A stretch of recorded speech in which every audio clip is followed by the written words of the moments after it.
નમસ્તે વિદ્યાર્થી મિત્રો, આજનો ટોપિક છે વિદ્યુત ક્ષેત્ર વિશે અગત્યના મુદ્દાઓ.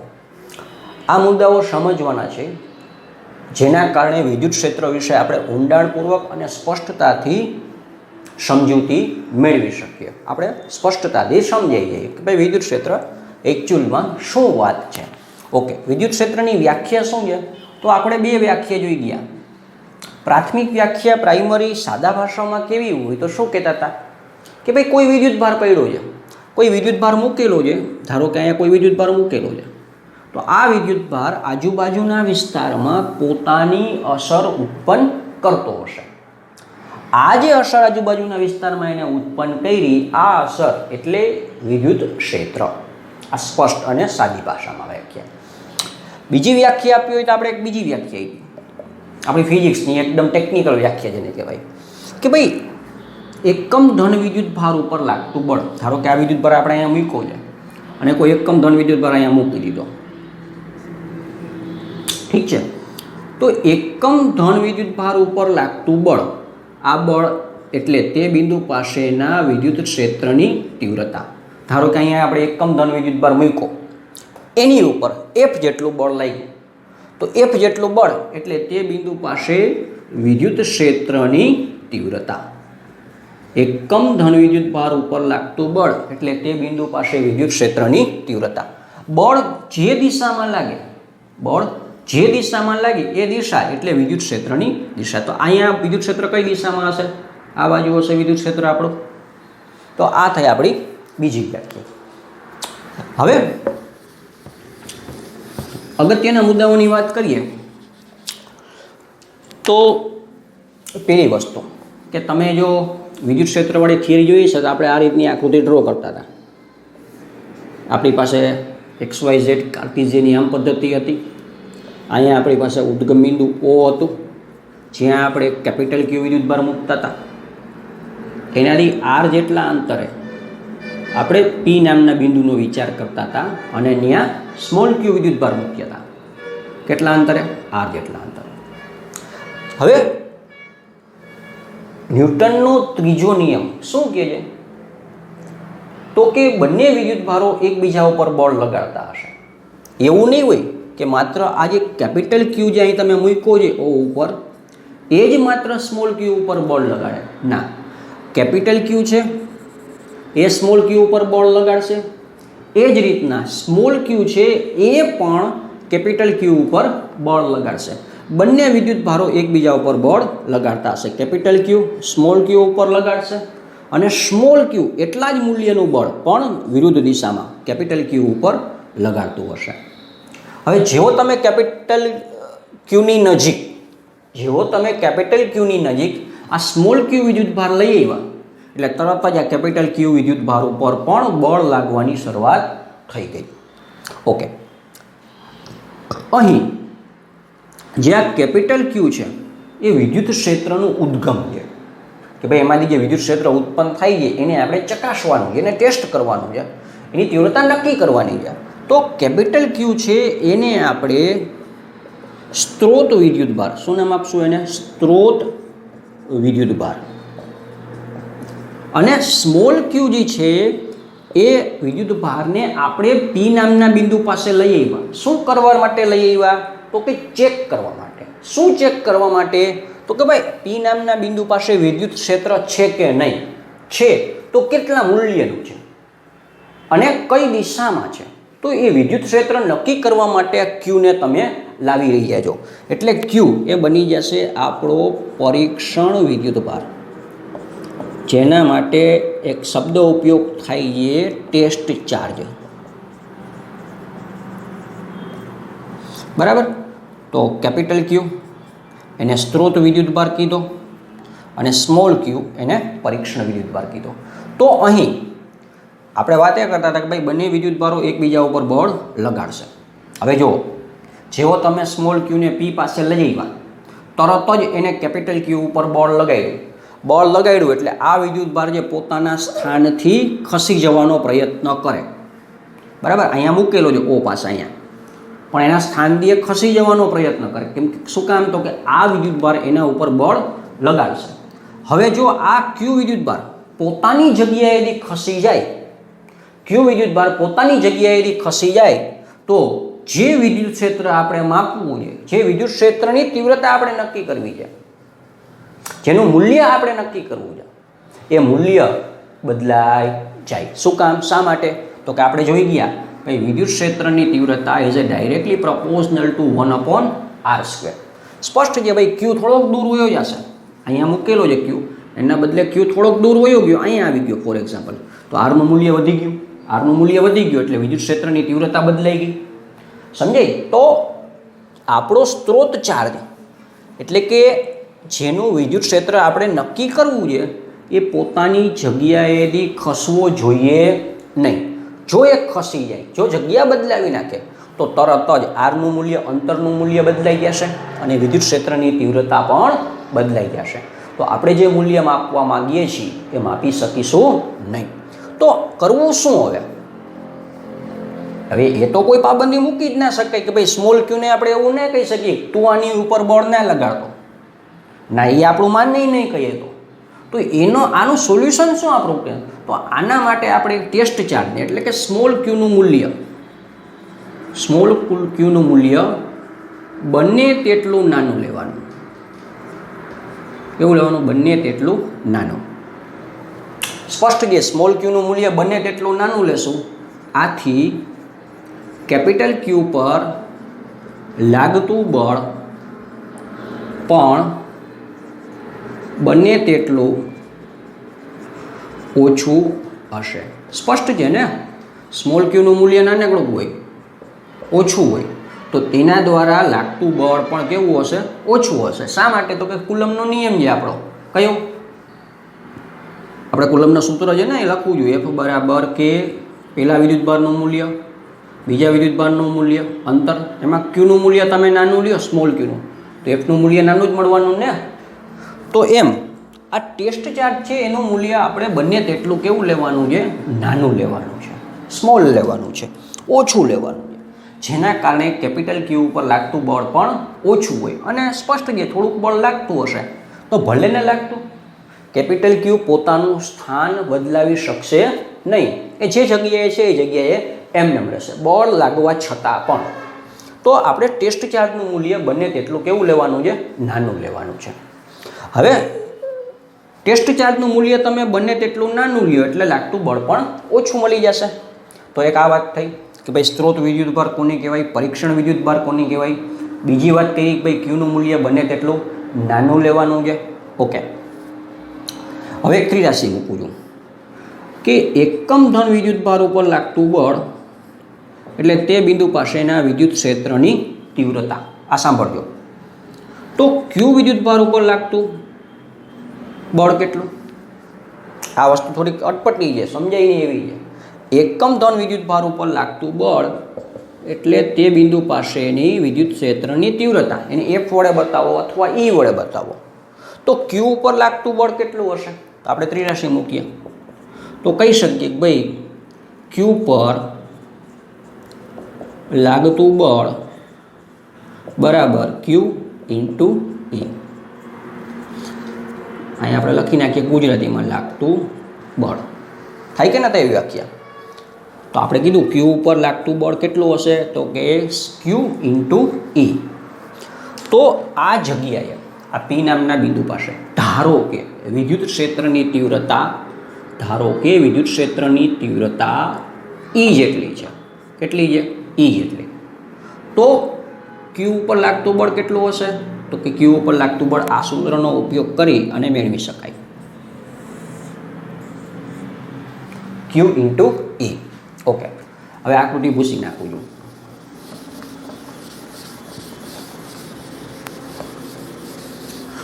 તો આપણી પાસે આ એક સૂત્ર બન્યું.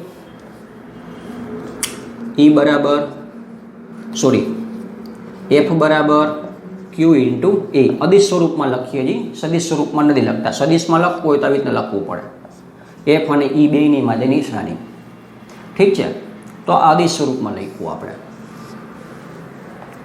ક્યુ વિદ્યુત ભારનું મૂલ્ય, E તે બિંદુ પાસેના વિદ્યુત ક્ષેત્રની તીવ્રતા. વિદ્યુતભારનું મૂલ્ય ગુણ્યા વિદ્યુત ક્ષેત્રની તીવ્રતા કરી નાખીએ એટલે લાગતું બળ મળી જશે આપણને. ઓકે, આ સૂત્રને લખવું હોય તો આ રીતના પણ લખી શકાય કે એફના છેદમાં ક્યુ, સામેની બાજુ ઈ. થાય કે ન થાય? હવે આપણે શું કીધું કે ભાઈ ટેસ્ટ ચાર્જ છે, આપણો જે પરીક્ષણ વિદ્યુતભાર છે તેનું મૂલ્ય બને તેટલું કેટલું લેવાનું છે? ઓછું, એટલે કે નાનું લેવાનું છે. ઠીક છે ને? તો નાનું એટલે ભાઈ શૂન્ય તો લઈ નથી શકવાના ને, પોસિબલ જ નથી કોઈ દિવસ. તો બને તેટલું નાનું એટલે કેટલું? તો આપણે કહીશું ભાઈ લિમિટ ક્યુ ટેન્સ ટુ 0, શૂન્યવત નાનું. તો આપણી પાસે ઇક્વેશન શું બની જશે? એફના છેદમાં ક્યુ. ઠીક છે? તો ક્યુનું મૂલ્ય અતિશય નાનું લઈ લ્યો, ક્યુનું મૂલ્ય અતિશય નાનું લઈ લ્યો એટલે એફ ઈ બરાબર શું થઈ જશે? એફ બની જતો હશે. તો એક આવું ઇક્વેશન બન્યું જે આપણી બુકની અંદર આપ્યું છે એ લોકોએ. તો આ પેલી અગત્યના મુદ્દાઓની વાત થઈ. બીજો અગત્યનો મુદ્દો એવો છે, આ વસ્તુને ભૂસી નાખું છું.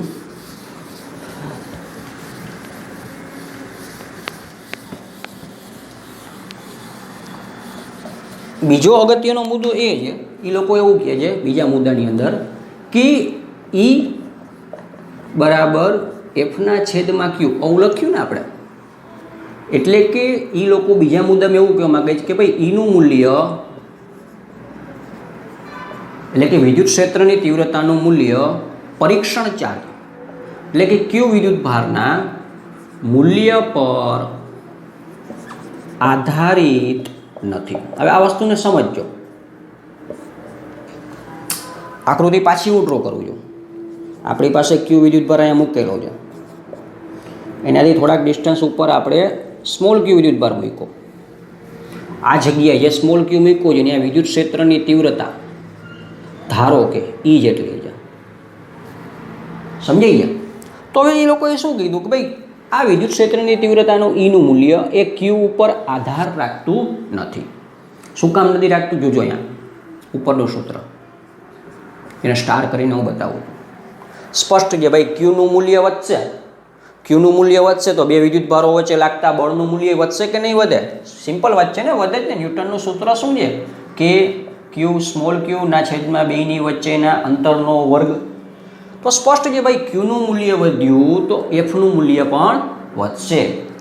સમીકરણ સ્ટારવાળું, ભાઈ ક્યુનું મૂલ્ય વધે છે તો સાથે સાથે એફનું મૂલ્ય પણ શું થાય છે? વધે છે.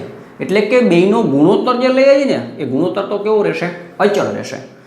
વાત કરું હું અહીંયા કે ભાઈ ઉપર ધારો કે ક્યુનું મૂલ્ય 10 છે અને એફનું મૂલ્ય કેટલું છે? 10 છે. સામે સામે કેન્સલ થઈ ગયા, શું આવ્યું?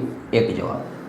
હવે ક્યુનું મૂલ્ય તમે વધાર્યું, છેદ નીચેનો આ ક્યુનું મૂલ્ય તમે વધાર્યું, આ વધશે એટલે સાથે સાથે એફ પણ વધશે અને એ રીતના જ વધશે કે એફનું મૂલ્ય 20 થઈ જાય અને ક્યુનું મૂલ્ય પણ કેટલું થઈ જાય? સામે સામે છેદ ઉડે, જવાબ શું આવશે? 1 આવશે.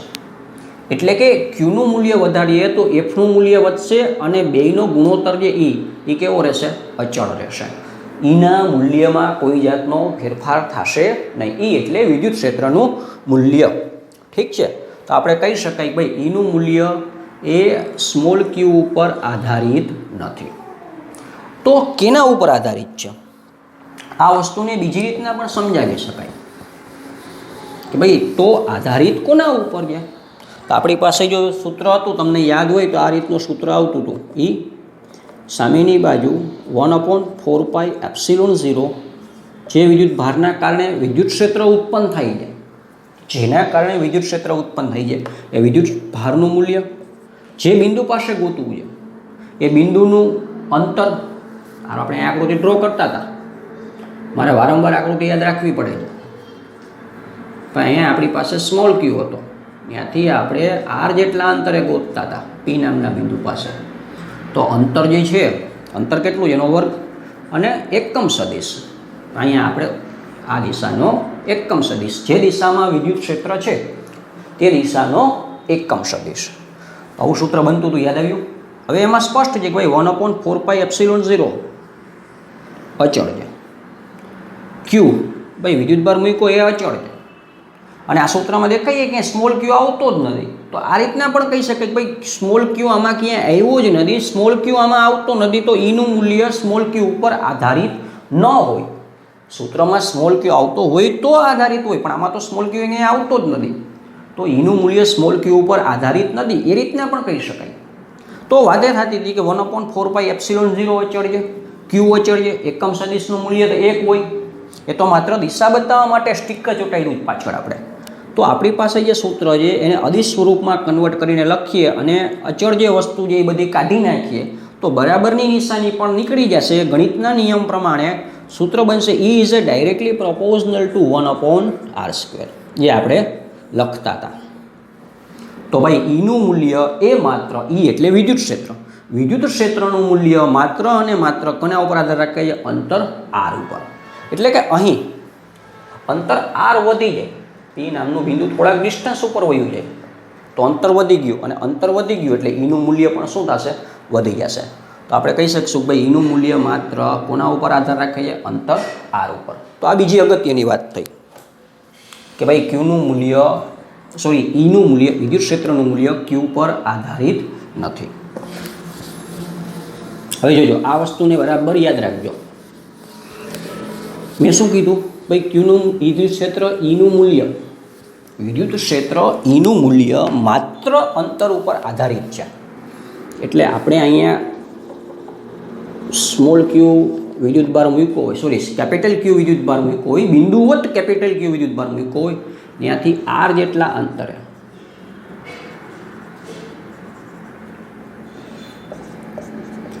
અહીંયા આપણને વિદ્યુત ક્ષેત્ર આ દિશામાં E જેટલું મળતું હોય, r જેટલા અંતરે. હવે આ દિશામાં છે, r જેટલું અંતર વિચારીએ, એક બિંદુ વિચારીએ r જેટલા અંતરે, તો તે જગ્યાએ પણ વિદ્યુત ક્ષેત્ર કેટલું મળશે? E જેટલું.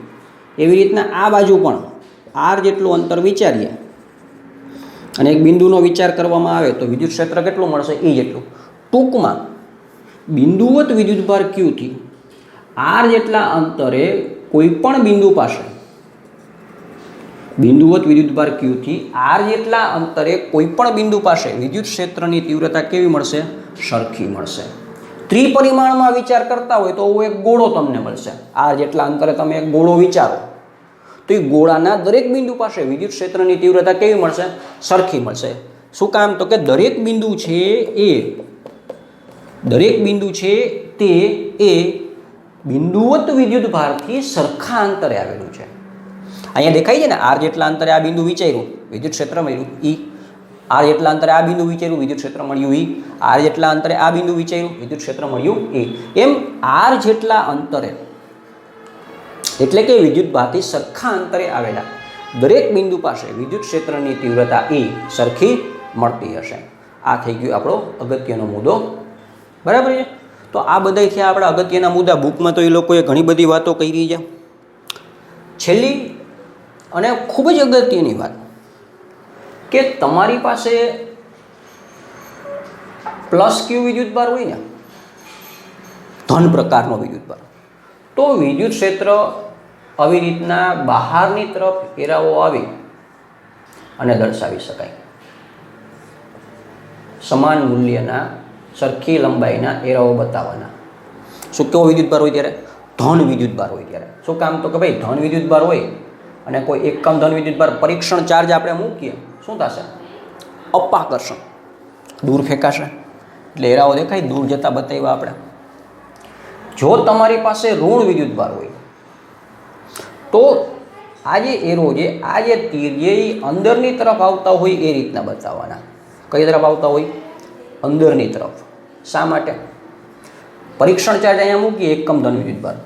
હવે આ ધન પ્રકારનો છે, આ કેવો છે? ઋણ પ્રકારનો છે. તરત આકર્ષણ થશે, આકર્ષણ થશે એટલે વિદ્યુતભાર અંદર જશે, આમ ખેંચાશે, એટલે એરો કઈ બાજુ બતાવ્યા? અંદરની બાજુ બતાવ્યા. ઠીક છે? તો આ થઈ ગયા અગત્યના મુદ્દાઓ.